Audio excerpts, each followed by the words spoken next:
Hello guys, and welcome to another tutorial video. In today's video I will be showing you how you can trade your dice in Monopoly Go.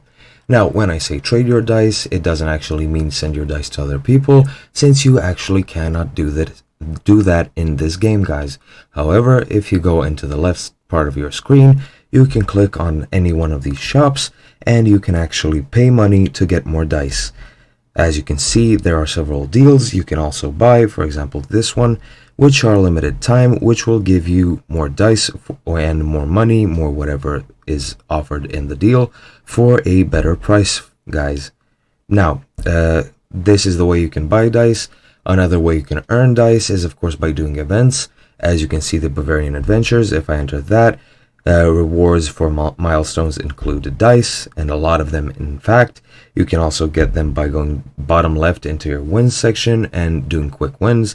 They will also reward you dice for completed milestones, guys. Another way you can also earn dice is, of course, by just playing the game and doing any activities that are within the game. And by doing them, you will actually get more dice, guys. One final way you can do this also is by inviting friends, either by Facebook or from your contacts, and each player that joins Monopoly Go will give you more dice. For contacts it's 30, I think for Facebook it's 100. You can claim them after your friends actually join the game. Another thing you can also do is, if you go on the top right, as you can see the 3 horizontal lines next to the shields, you click that button, you get to this menu, click on settings and click on connect account. If you are connected, I am, but if you are not, you can click connect via Facebook, which will also give you a gift of dice.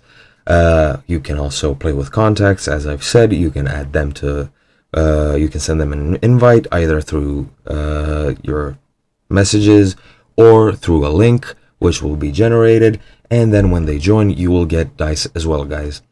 That's been it for this video. I hope it has been helpful and I hope it's been informative, and I'll see you in the next one. Goodbye and stay safe.